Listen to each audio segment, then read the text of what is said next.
1º de agosto de 2023, nesta terça-feira, a Igreja celebra a memória de Santo Afonso Maria de Ligório, bispo e doutor da Igreja.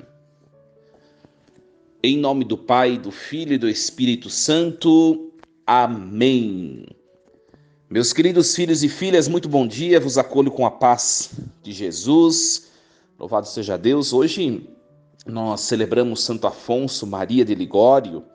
Santo Afonso é o pai fundador da Congregação do Santíssimo Redentor, os nossos redentoristas. É uma congregação muito importante para nós. Aos cuidados dessa congregação está o nosso Santuário Nacional de Aparecida, né? Então nós agora já localizamos quem são os redentoristas. Pois é, e Santo Afonso é o patrono, o pai fundador desta congregação, um santo muito importante para nós. Ele viveu na transição do século XVII para o século XVIII, nasceu no ano de 1696 e faleceu no ano de 1787. Santo Afonso viveu numa época de um certo rigorismo moral, né? Então havia um pessimismo religioso e um rigorismo puritano que se chamava jansenismo.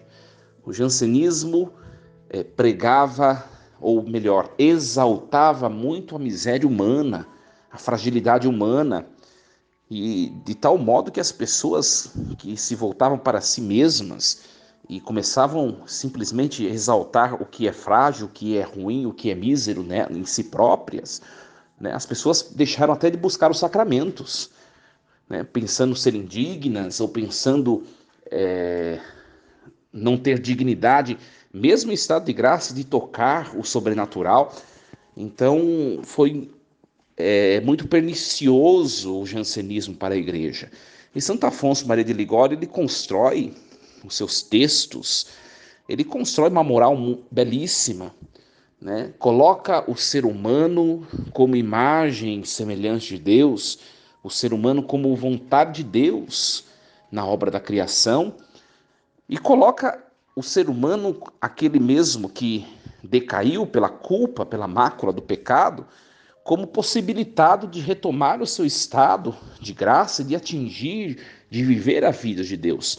Viver o projeto de Deus não é algo que está distante da nossa possibilidade.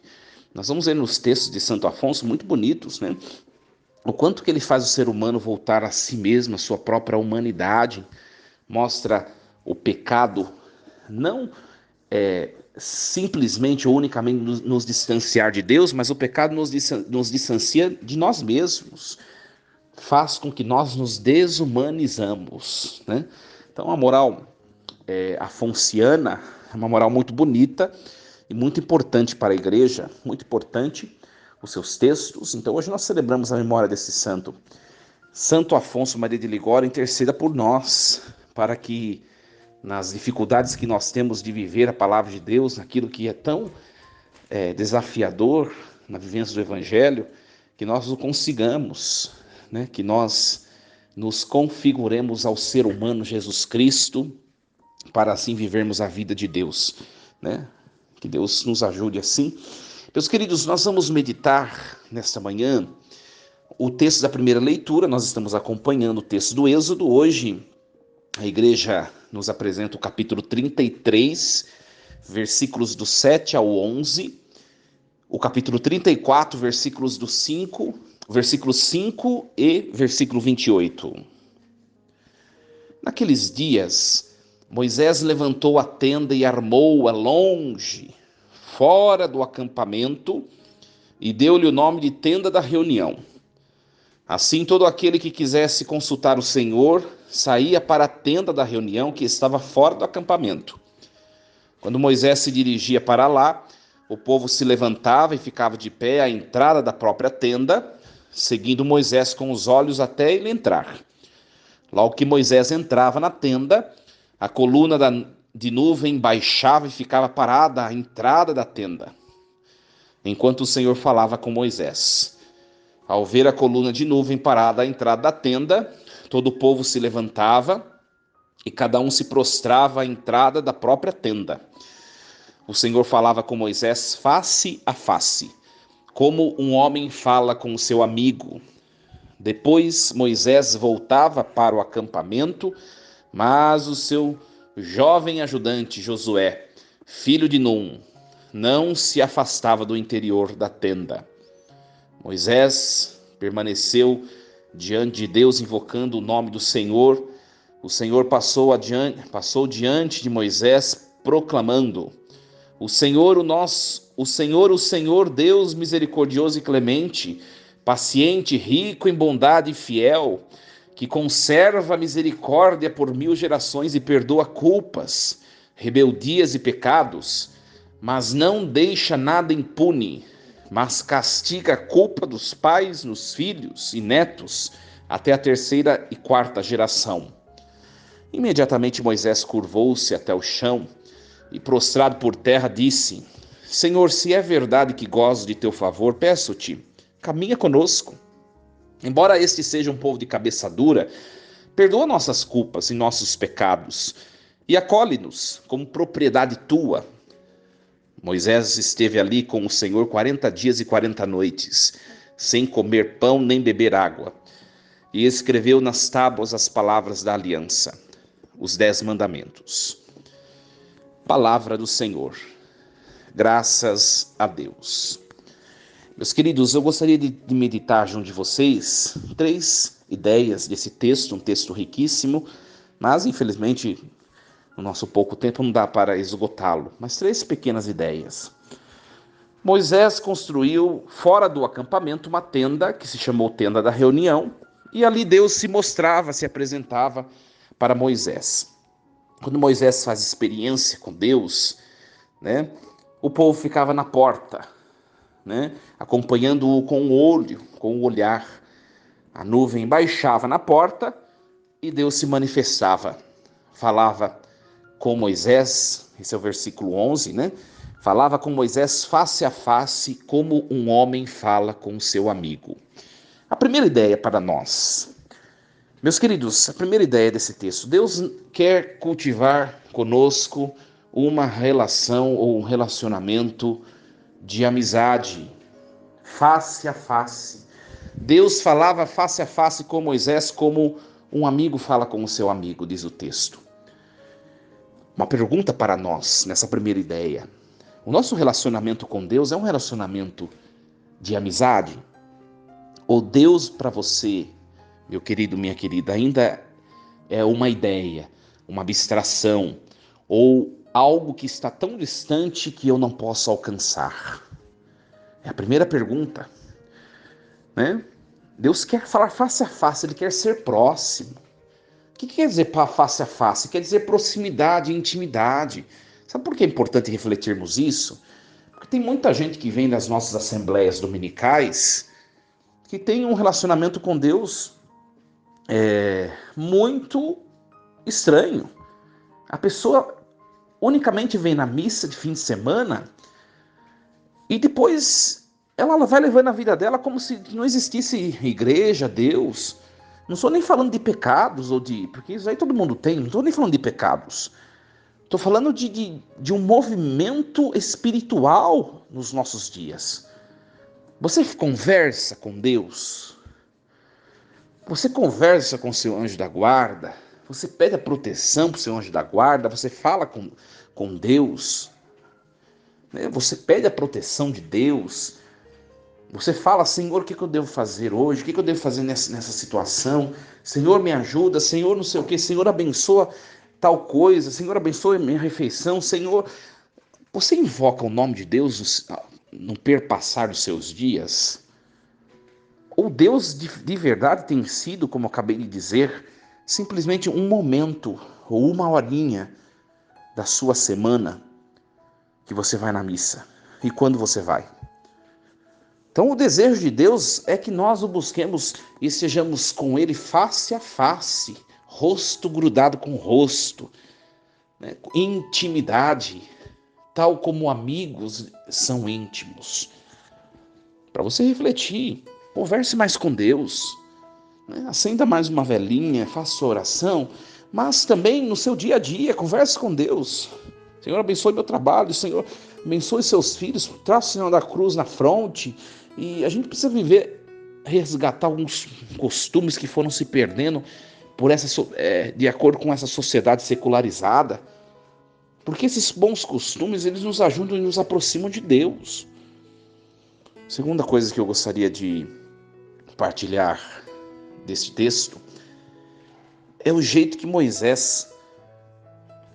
com que Moisés conversa com Deus. Depois de Deus falar, Moisés, ele curvou-se até o chão e prostrado por terra, olha o que diz o texto, ele disse: Senhor, se é verdade que gozas do teu favor, peço-te, caminha conosco. Embora este seja um povo de cabeça dura, perdoa nossas culpas, nossos pecados e acolhe-nos como propriedade tua. Olha que fala riquíssima de Moisés. Primeira coisa, ele curvou-se até o chão e prostrou-se diante de Deus. O que significa isso? É uma posição de submissão, de humildade, de obediência. Alguns acontecimentos da nossa vida às vezes nos impele a apontarmos o dedo para Deus, com os nossos questionamentos, às vezes até blasfêmias, nos distanciamos de Deus, e Moisés se curva, se prostra, tal como aquele que está totalmente entregue diante daquele que está em pé. Quando a gente se prostra diante de alguém, nós perdemos todas as nossas capacidades de nos defendermos, né? Se você está prostrado, o que é prostrar-se? É deitar-se de cabeça para baixo, né? Ou seja, você está totalmente entregue nas mãos daquele que está em pé diante de você. Se o que estiver em pé quiser te matar, ele vai fazê-lo. Você não tem como você se defender. É isso.